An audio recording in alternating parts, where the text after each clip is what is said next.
Namaste ವಿದ್ಯಾರ್ಥಿಗಳೇ. Once again I welcome you DC e-learning classes. Uh, in this session we will discuss when all partners becomes insolvent. ಅದರಲ್ಲಿ ಎರಡು ಮೆಥಡ್ಗಳು ಬರ್ತವೆ. The first method, the liabilities, outside liabilities, creditors, bills payable are passed through realization account. ಇದು ಒಂದು method ಆದರೆ ಇನ್ನೊಂದು method the same outside liabilities, creditors, bills payable, bank overdraft, whatever it is, outside liabilities are not passed through realization account ಅಂತ ಬರ್ತದೆ. Not past through realisation account ಅಂತ ಇದ್ದಾಗ ಒಂದು deficiency account ಅಂತ ಬರ್ತದೆ.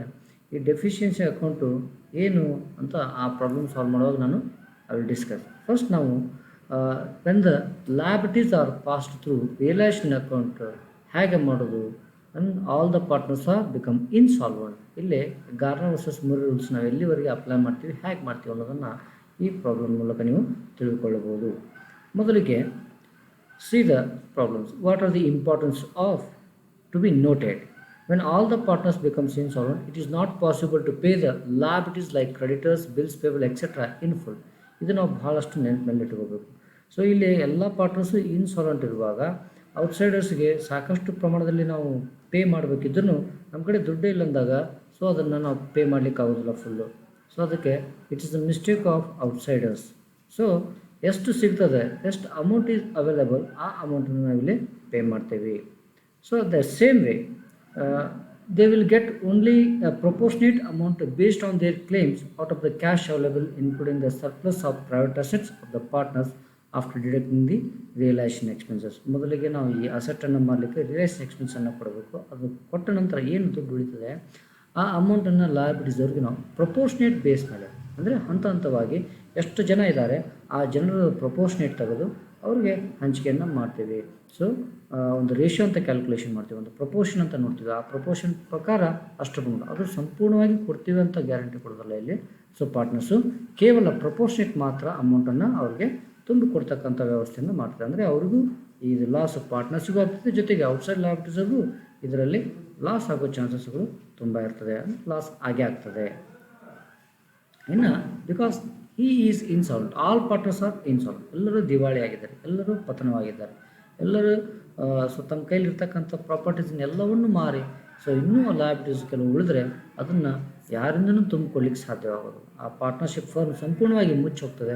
ಬಟ್ ಇರ್ತಕ್ಕಂಥ ದುಡ್ಡನ್ನು ಸೊ ಅವ್ರಿಗೆ ಪ್ರಪೋರ್ಷನೇಟ್ ಆಗಿ ಔಟ್ಸೈಡ್ ಲಯಬಿಲಿಟೀಸ್ಗೆ ಪೇ ಮಾಡ್ತಾರೆ. ಇನ್ನು however if there is a secured creditors they should be paid in full. ಇದರಲ್ಲಿ ಔಟ್ಸೈಡ್ ಲಯಬಿಲಿಟೀಸಲ್ಲಿ ಸೆಕ್ಯೂರ್ಡ್ ಕ್ರೆಡಿಟರ್ಸ್ ಅಂತ ಏನಾದರೂ ಇದ್ದರೆ ಅಂದರೆ ಅವರು ಒಂದು ಫರ್ಮು ಅವರಲ್ಲಿ ಕೆಲವೊಂದಿಷ್ಟನ್ನು ಒತ್ತೆ ಇಟ್ಟು ದುಡ್ಡನ್ನು ಪಡೆದಿರ್ತದೆ. ಅಂಥ ಸಮಯದಲ್ಲಿ ಸೊ ಏನು ಸೆಕ್ಯೂರ್ಡ್ ಕ್ರೆಡಿಟರ್ಸ್ ಅಂತೀವಿ ಅವರು ತಮ್ಮಲ್ಲಿರ್ತಕ್ಕಂಥ ಅಸೆಟ್ಟನ್ನು ಅಂದರೆ ಒತ್ತೆ ಇರ್ತಕ್ಕಂಥ ಇದು ಅಸೆಟ್ಟನ್ನು ಮಾರಿಬಿಟ್ಟು ಉಳಿದಂಥ ತಮ್ಮ ಅಮೌಂಟನ್ನು ತೆಗೆದುಕೊಂಡು ಮಾತ್ರ ಕೊಡ್ತಾರೆ. ಹೀಗಾಗಿ ಸೆಕ್ಯೂರ್ಡ್ ಕ್ರೆಡಿಟರ್ಸ್ಗೆ ನಾವು ಫುಲ್ ಅಮೌಂಟನ್ನು ಪೇ ಮಾಡ್ತೀವಿ, ಅವ್ರಿಗೆ ಹೆಚ್ಚಿನ ಪ್ರಮಾಣದಲ್ಲಿ ಪ್ರಯಾರಿಟಿ ಕೊಡ್ತೀವಿ.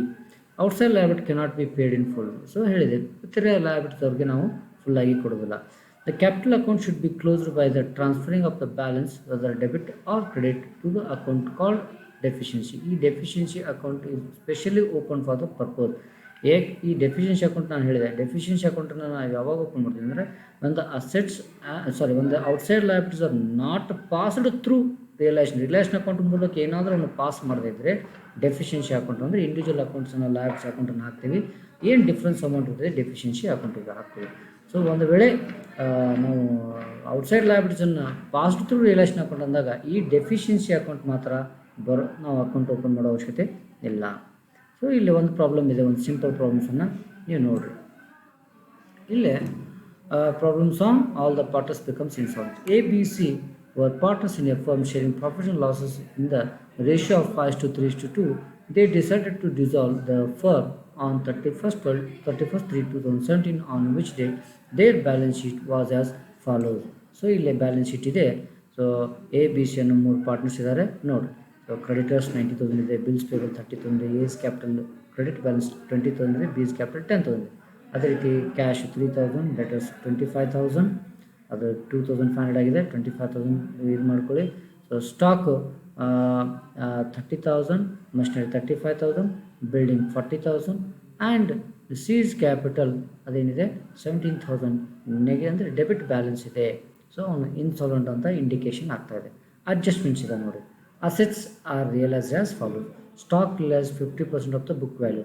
ಸೊ ಇಲ್ಲಿ ಸ್ಟಾಕ್ ಎಷ್ಟಿದೆ 30,000 ಇದೆ, ಬಟ್ 50% ಮಾತ್ರ ರಿಯಲೈಸ್ ಆಗ್ತದೆ. Debtors realise 20% less than the book value. So ಇಲ್ಲಿರ್ತಕ್ಕಂಥದ್ದು ಡೆಟರ್ಸು 25,000 ಇದೆ, ಅದು ಮಿನಿಮಮ್ 20% ಡಿಸ್ಕೌಂಟ್ ಆಗಿ ನಮಗೆ ಅಮೌಂಟ್ ರಿಯಲೈಸ್ ಆಗ್ತದೆ. ಮಷಿನರಿ 18,000 ಆಗ್ತದೆ. Building realise 37,000. Unfortunately, all the partners becomes insolvent. However, the following amounts were recovered from the surplus of their private assets. So ಎಲ್ಲರೂ insolvent ಆದಾಗ ಇದಾಗ್ತದೆ. ಅವರು ಪ್ರೈವೇಟ್ ಅಸೆಟ್ಸನ್ನು ಕಲೆಕ್ಟ್ ಮಾಡ್ತಾರೆ. ಎದಿಂದ ಕೇವಲ 6,000 ಬಂದಿದೆ, ಬಿದಿಂದ 1,000 ಬರ್ತದೆ, ಸಿದಿಂದ ಯಾವುದೇ ದುಡ್ಡು ಪ್ರೈವೇಟ್ ಅಸೆಟ್ಸಿಂದ ಕಲೆಕ್ಟ್ ಮಾಡಲಿಕ್ಕೆ ಆಗೋದಿಲ್ಲ, ಅಂದರೆ ನಿಲ್ ಬಂದಿದೆ, ಅವನಿಂದ 0 ಬಂದಿದೆ. Show the necessary accounts to close the books of the accounts under the two methods ಅದರ whether the creditors etcetera are pass to realisation account, where the bills payable etcetera are not pass through realisation account ಇದೆ. ನಾವು ಒಂದೇ method ಅನ್ನೋ ಪ್ರಾಬ್ಲಮನ್ನು same as usual ಇಲ್ಲೇ realisation account ಹಾಕಬೇಕಾಗುತ್ತೆ, cash account ಮತ್ತು partners capital accounts ಇಷ್ಟು ಹಾಕಿದರೆ ಸಾಕು. ಸೊ ಇದು ಅಕೌಂಟನ್ನು ಸಾಲ್ವ್ ಮಾಡ್ಬೋದು. ಫಸ್ಟ್ಗೆ ಏನಿದೆ, transfer the all assets and liability to the realisation account. Okay, debtors account, stock accounts, machinery account debtor to ಅಂದರೆ realisation account debtor to debtors ಅಂದರೆ realisation account debit to all the assets are transfer to realisation account debit to all each assets ಅಕೌಂಟ್ಸನ್ನು transfer ಮಾಡಿದ್ವಿ, including building. ಲಯಬಿಲಿಟೀಸನ್ನು transfer ಮಾಡಿದ್ವಿ. Each liability account to realisation account.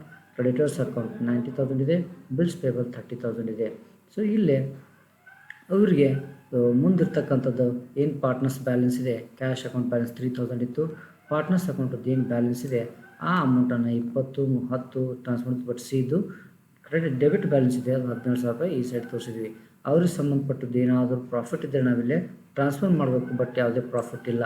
So ಈಗ ನಾವು ಅಡ್ಜಸ್ಟ್ಮೆಂಟ್ಸಿಗೆ ಬರೋಣ. ಇಲ್ಲೇನಿದೆ, so assets ಇವನ್ನೆಲ್ಲ transfer ಮಾಡಿದ್ವಿ ನಾವು. ಸೊ ಲಯಬಿಲಿಟೀಸ್ ಮತ್ತು ಅಸೆಟ್ಸನ್ನು ಟ್ರಾನ್ಸ್ಫರ್ ಮಾಡಿದ್ವಿ, ಎಲ್ಲ ಅಕೌಂಟ್ಸನ್ನು ಟ್ರಾನ್ಸ್ಫರ್ ಮಾಡಿದ್ವಿ. ಇಲ್ಲಿ ಯಾವುದೇ ಪ್ರಾಫಿಟ್ ಇಲ್ಲ, ಪ್ಲಸ್ ಇಲ್ಲಿ ಯಾವುದೇ ರೀತಿಯಾದಂಥ ಲಾಸ್ ಇಲ್ಲ. ಈಗ ನಾವು ಅಡ್ಜಸ್ಟ್ಮೆಂಟ್ಸ್ ಬರೋಣ. Stocks are realise 50% of the book value. Debtors realized 20% of less than the book value. Machinery realized 18,000 and building realized 37,000. And the assets was realized in entry there. So cash or bank account to realization account. So what to total assets sold ಆಗಿದ್ದು 90,000. ಈ ದುಡ್ಡು ಬಂತು, ಇದನ್ನು correspondent entry. So realisation account credited by cash or bank account. So 20,000 debtors, stock 15,000, machinery 18,000 and building 37. ಒಟ್ಟಾಗಿ 90,000 ಈ ರೀತಿ realise ಆಗಿದೆ. So ಈಗ ಮುಂದೆ ಬರ್ತಕ್ಕಂಥದ್ದು ನಮಗೇನಪ್ಪ ಅಂದರೆ ಎರಡನೇ ಎಂಟ್ರಿ, ಆಲ್ ಪಾರ್ಟ್ನರ್ಸ್ ಬೇಕು. ಇವ್ರು ಪ್ರೈವೇಟ್ ಅಸೆಟ್ಸನ್ನು ಕಲೆಕ್ಟ್ ಮಾಡ್ತೀವಿ. ಕ್ಯಾಶ್ ಅವ್ರ ಬ್ಯಾಂಕ್ ಅಕೌಂಟ್ ರಿಲೇಟೆಡ್ ಟು ಏನಪ್ಪ ಅಂದರೆ ಈಚ್ ಪಾರ್ಟ್ನರ್ಸ್ ಅಕೌಂಟ್ ಅಂತ ಇಟ್ಟು. ಸೊ ಇಲ್ಲಿ ಅವ್ರ ಕಡೆಯಿಂದ ಬಂದಿದೆ ದುಡ್ಡು. ಸೊ ಏಜ್ ಕ್ಯಾಪಿಟಲ್ 6,000 ಕಲೆಕ್ಟ್ ಮಾಡಿದ್ವಿ, ಬೀಸ್ 1,000 ಕಲೆಕ್ಟ್ ಮಾಡಿದ್ವಿ. ಆ ಸೇಮ್ ಅಮೌಂಟನ್ನು ನಾವಿಲ್ಲಿ ಪಾರ್ಟ್ನರ್ಸ್ ಕ್ಯಾಪಿಟಲ್ ಅಕೌಂಟಿಗೆ ತೋರಿಸಿದ್ದೀವಿ, 6,000 + 1,000. ನಂತರ ನಮ್ಗೆ ಬರ್ತಕ್ಕಂಥದ್ದು ಏನಪ್ಪ ಎಂಟ್ರಿ. ಸೊ ಇಲ್ಲಿ ಶೋ ದ ನೆಸೆಸರಿ ಅಕೌಂಟ್ಸ್ ಅಂತ ಹೇಳ್ತಾರೆ. We will first close the ಏನು ಬಿಲ್ಸ್ ಪೇಬಲ್ ಇದ್ದಾವೆ ಮತ್ತು ಇದಾವೆ, ಅವನು ನಮಗಿಲ್ಲಿ ಆಲ್ ಪಾರ್ಟ್ನರ್ಸ್ ಇದು ಇರೋದ್ರಿಂದ ಇಲ್ಲಿ ನಾವು ಕ್ರೆಡಿಟರ್ಸ್ಗೆ ಮತ್ತು ಬಿಲ್ಸ್ ಪೇಬಲ್ಗೆ 90,000 ಆ್ಯಂಡ್ 30,000 ಕೊಡಬೇಕಾಗಿದೆ. ಬಟ್ ನಮ್ಮ ಕಡೆ ಎಷ್ಟು ಕ್ಯಾಶ್ ಇದೆ ಅದನ್ನು ನಾವು ಕ್ಯಾಲ್ಕುಲೇಷನ್ ಮಾಡಬೇಕಾಗುತ್ತೆ. ಇಲ್ಲಿ ಎಲ್ಲವೂ ದುಡ್ಡು ಕ್ಯಾಲ್ಕುಲೇಷನ್ ಮಾಡಿದಾಗ ನಮಗೆ ರಿಯಲೈಸೇಷನ್ನು ಈ ಒಟ್ಟಾರೆಯಾಗಿ ನಮಗೆ 1 ಲಕ್ಷ ಬಂದಿದೆ. 1 ಲಕ್ಷ ಇದನ್ನು ಇಬ್ಬರಿಗೂ ಹಂಚಬೇಕು. ಬಟ್ ಅವ್ರಿರೋದು 90,000 + 30,000 ಇದ್ದಾರೆ. 1,20,000 ರೂಪಾಯಿ ಬೇಕಾಗ್ತದೆ. ಬಟ್ ನಮ್ಮ ಕಡೆ ಇರ್ತಕ್ಕಂಥ ದುಡ್ಡು ಕೇವಲ 1 ಲಕ್ಷ ಮಾತ್ರ. ಸೊ ಹೀಗಾಗಿ ನಾವು ಪ್ರಪೋರ್ಷನೇಟ್ ಕ್ಯಾಲ್ಕುಲೇಷನ್ ಮಾಡ್ತೀವಿ. ಇದು 90 ಮತ್ತು 30,000 ರೂಪಾಯಿ ಪ್ರಪೋರ್ಷನೇಟ್ ತೆಗೆದಾಗ ಸೊ 3:1, 3 ಒಂದಲೇ 3 3ಲೇ 9 ಆಗ್ತದೆ. ಅಂದರೆ 3:1 ರೇಷಿಯೋ ಮೇಲೆ ನಾವು ಹಂಚ್ಕೋಬೇಕಾಗುತ್ತೆ. ಸೊ 3 + 1 ಅಂದರೆ 4. 1 lakh ಡಿವೈಡೆಡ್ ಬೈ 4 ಮಾಡಿದಾಗ 25,000 ಬರುತ್ತೆ. 25 3 ಅಂದರೆ 25 3ಲೇ 75,000 ರೂಪಾಯಿ ಕ್ರೆಡಿಟರ್ಸ್ ಪೇ ಮಾಡ್ತೀವಿ ನಾವು. ಬಿಲ್ಸ್ ಪೇ ಆದವ್ರಿಗೆ 30,000 ಇತ್ತು, 25,000. ಇಲ್ಲಿ ನೋಡಿ 90,000 ರೂಪಾಯಿ ಕೊಡಬೇಕಾದವನಿಗೆ 75,000 ರೂಪಾಯಿ ಕೊಡ್ತೀವಿ. ಸೊ 30,000 ರೂಪಾಯಿ ಕೊಡಬೇಕಾದವನಿಗೆ 25,000 ರೂಪಾಯಿನ ನಾವು ಕೊಟ್ಟು ನಮ್ಮಲ್ಲಿರ್ತಕ್ಕಂಥ ಕ್ಯಾಶನ್ನು ಈ ರೀತಿಯಾಗಿ ಸೆಟಲ್ ಮಾಡ್ತೀವಿ ನಾವು. ಆ ನಂತರ ಇಲ್ಲಿ ನೋಡಿ, ಮೊದಲು ನಾವು ರಿಲೇಷನ್ ಅಕೌಂಟನ್ನು ಕ್ಲೋಸ್ ಮಾಡ್ತಿದ್ವಿ, ಇಲ್ಲಿ ಫಸ್ಟ್ ಕ್ಯಾಶ್ ಅಕೌಂಟನ್ನು ಕ್ಲೋಸ್ ಮಾಡ್ತಿದ್ವಿ. ಯಾಕಂದರೆ ಇಲ್ಲಿ all partners becomes insolvent. So ಹೀಗಿರುವಾಗ ಅವ್ರದ್ದು ಅಕೌಂಟ್ಸನ್ನು ಕ್ಲೋಸ್ ಮಾಡಿದ್ವಿ. ಸೊ ನಮಗೆ ಏನಾಯಿತು, ಅವ್ರು ಪೇ ಮಾಡಿದಂಥ ದುಡ್ಡನ್ನು ಇಲ್ಲಿ ತೋರಿಸ್ತಾ ಇದ್ದೀವಿ ನಾವು. Realisation account to cash and cash account. So cash or bank account. So ಒಟ್ಟಾರೆ ನಾವು ಇಲ್ಲಿ ಕ್ಲೋಸ್ ಮಾಡ್ತೀವಿ. ಟೋಟಲ್ ಆಗಿ ನಮ್ಗೆ 2,30,000 ಡೆಬಿಟ್ ಸೈಡ್ ಜಾಸ್ತಿ ಬರ್ತದೆ, ಬಟ್ ಕ್ರೆಡಿಟ್ ಸೈಡು 20,000 ರೂಪಾಯಿ ಲಾಸ್ ಬರ್ತದೆ. ಅದನ್ನು ಓಲ್ಡ್ ಪಾರ್ಟ್ನರ್ಸ್ ಕ್ಯಾಪಿಟಲ್ ರೇಷಿಯೋ ಏನು ಪಾರ್ಟ್ನರ್ಸ್ ರೇಷಿಯೋ ಇದ್ದಾವೆ, ಸೊ ಅವ್ರದ್ದು ಒಂದು 5:3:2 ಏನು ರೇಷಿಯೋ ಇದೆ, ಆ ರೇಷಿಯೋ ಮೇಲೆ ನಾವಿಲ್ಲಿ ಈ ದುಡ್ಡನ್ನು 5:3:2 ರೇಷಿಯೋ. ಸೊ 4 ಅಂದರೆ ಏನಿದೆಯಲ್ಲ, ಏನು 2 4, 2 3 6, 2 10,000 ರೂಪಾಯಿ ರೀತಿಯ ಹಂಚಿಕೆಯನ್ನು, ಈ ಲಾಸನ್ನು ಅವ್ರಿಗೆ ಪಾರ್ಟ್ನರ್ಸ್ ಕ್ಯಾಪಿಟಲ್ ಅಕೌಂಟಿಗೆ ಹಂಚಿಕೆ ಮಾಡ್ತೀವಿ. ಸೊ ಇಲ್ಲಿ ಕ್ಯಾಶ್ ಅಕೌಂಟ್ ಕ್ಲೋಸ್ ಆಯಿತು, ರಿಲೇಷನ್ ಅಕೌಂಟ್ ಕ್ಲೋಸ್ ಆಯಿತು. ಈಗ ನಾವು ಒಂದೊಂದಾಗಿ ಪಾರ್ಟ್ನರ್ಸನ್ನು ಕ್ಲೋಸ್ ಮಾಡಬೇಕು. ಬಟ್ ಇಲ್ಲಿ ಮೊದಲು ನೆನಪಿಟ್ಟುಕೊಡ್ರಿ, ಸೊ ಇಲ್ಲಿ ಯಾವ ಪಾರ್ಟ್ನರ್ಸನ್ನು ನಾವು ಫಸ್ಟ್ ಕ್ಲೋಸ್ ಮಾಡಬೇಕು ಅನ್ನೋದು ಭಾಳಷ್ಟು ಇಂಪಾರ್ಟೆಂಟ್ ಆಗಿರ್ತದೆ. ಇಲ್ಲಿ ಮೊದಲಿಗೆ ಸಿನೇ ಇನ್ಸಾಲ್ವೆಂಟ್ ಇದ್ದಾನೆ, ಒಂದು 17,000 ಪ್ಲಸ್ 4,000 21,000 ರೂಪಾಯಿ ಬಂತು. ಈ 21,000 ರೂಪಾಯಿ ಅಕೌಂಟನ್ನು ಫಸ್ಟ್ ಕ್ಲೋಸ್ ಮಾಡ್ತೀವಿ ನಾವು. C is the first insolvent. So ಈ ಒಂದು 21,000 ರೂಪಾಯಿಯನ್ನು, ಸೊ ಇನ್ನು ಲಾಸ್ ಆಗಿದೆಯಲ್ಲ, ಇದನ್ನು ತುಂಬಿಕೊಡ್ತಕ್ಕಂಥದ್ದು ಯಾರ್ದು ಜವಾಬ್ದಾರಿ ಅಂದರೆ ಎ ಮತ್ತು ಬಿದು.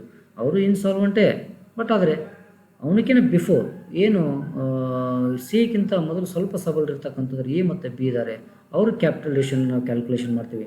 ಸೊ ಇಲ್ಲಿ ಕ್ಯಾಪಿಟಲ್ ರೇಷನ್ ಕ್ಯಾಲ್ಕುಲೇಷನ್ ಮಾಡ್ಕೊಂಡ್ರೆ ಕ್ಯಾಪಿಟಲ್ ರೇಷನ್ ಮೂಲಕ ಅಥವಾ ಸೊ ಏನು 2:1 ರೇಷಿಯೋ ಕ್ಯಾಪಿಟಲ್ ರೇಷಿಯೋ ಬರ್ತದೆ. ಯಾವುದೇ ಪ್ರಾಫಿಟ್ ಇಲ್ಲ, ಇಲ್ಲೇ ಡೈರೆಕ್ಟಾಗಿ ಮಾಡ್ಬೋದು. 2:1 ರೇಷಿಯೋ ಬರ್ತದೆ. ಸೊ ಹೀಗಾಗಿ 21,000ದಲ್ಲಿ 2 ಭಾಗ 14,000 ಆಗುತ್ತೆ, 1 ಭಾಗ 7,000, 7 ಒಂದಲೇ 7,000, 7 ಎರಡಲೇ 14,000. ಈ ರೀತಿ ಎದು 14,000 ರೂಪಾಯಿ ಸಿದು ಡೆಫಿಷಿಯನ್ಸಿಯನ್ನು ತುಂಬಿಕೊಡ್ತಾನೆ, ಬಿನು 7,000 ರೂಪಾಯಿ ಸಿದು ಕೊರತೆಯನ್ನು ತುಂಬಿಕೊಡ್ತಾನೆ. ಆ ಅಕೌಂಟನ್ನು ಎಲ್ಲ ಟ್ರಾನ್ಸ್ಫರ್ ಮಾಡ್ತೀವಿ. ನಂತರ ಬರ್ತಕ್ಕಂಥದ್ದು ನಾವು 2 ಡೆಬಿಟ್ ಕ್ರೆಡಿಟ್ ಯಾವ್ದು ಬ್ಯಾಲೆನ್ಸ್ ಇದೆ ಅಥವಾ ಯಾವ್ದು ಅಮೌಂಟ್ ಇದಾಗುತ್ತೆ ನೋಡಿದೆ ನಾವು. ಇಲ್ಲೇ ಬಿದ್ದು ಸೊ ಏನಾಗುತ್ತೆ ಅಂತಂದರೆ ಇಲ್ಲೇ 13,000 ಆಗ್ತದೆ, ಇಲ್ಲಿ ಕೇವಲ 11,000 ಆಗ್ತದೆ.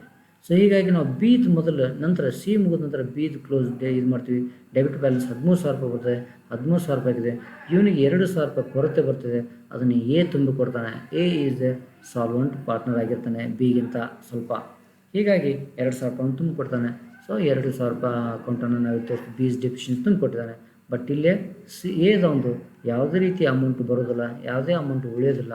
ಅವನಲ್ಲಿರ್ತಕ್ಕಂಥ ದುಡ್ಡು 26,000 ರೂಪಾಯಿಗೆ ಡೆಬಿಟ್ಟಿಗೆ 26,000 ರೂಪಾಯಿ ಕ್ರೆಡಿಟು ಸಮವಾಗಿರ್ತದೆ. ಈ ರೀತಿಯಾಗಿ ನಾವು ಈ ಅಕೌಂಟನ್ನು ಕ್ಲೋಸ್ ಮಾಡ್ತೀವಿ. ಸೊ ಇದು ಏನಂದರೆ when the assets outside liabilities are passed through realisation account ಅಂತ ಅಂದಾಗ ನಾವು ಕೇವಲ 3 ಅಕೌಂಟ್ಗಳನ್ನು ಹಾಕಿ ಈ ರೀತಿಯಾಗಿ ನಾವು ಅಕೌಂಟ್ಸನ್ನು ಪ್ರಾಬ್ಲಮ್ಸನ್ನು ಸಾಲ್ವ್ ಮಾಡ್ತೀವಿ. ಸೊ ಇನ್ನು ನಮಗೇನಪ್ಪ ಅಂದರೆ ರಿಯಲೈಸೇಷನ್ ಇಲ್ಲಿ ಯಾವುದೇ ಡೆಫಿಷಿಯನ್ಸಿ ಅಕೌಂಟನ್ನು ನಾವಿಲ್ಲಿ ಓಪನ್ ಮಾಡೋದಿಲ್ಲ. ಸೊ ಈ 3 ಅಕೌಂಟ್ಗಳನ್ನು ನಾವಿಲ್ಲೇ ಹಾಕಿ, ಸೊ ಅಂದರೆ cash account, realisation account, partners ಕ್ಯಾಪಿಟಲ್ಸ್ನ ಅಕೌಂಟ್ಸನ್ನು ಹಾಕಿ ನಾವು ಅಕೌಂಟ್ಸ್ಗಳನ್ನು ಕ್ಲೋಸ್ ಮಾಡ್ತೀವಿ. ಸೊ ಈಗ ನಾವು ಮುಂದೆ ಇದರಲ್ಲಿ when the outside liabilities are not passed through realisation account ಅದು ಹೇಗಿರ್ತದೆ ಅನ್ನೋದನ್ನು ತಿಳ್ಕೊಳ್ಳೋಣ.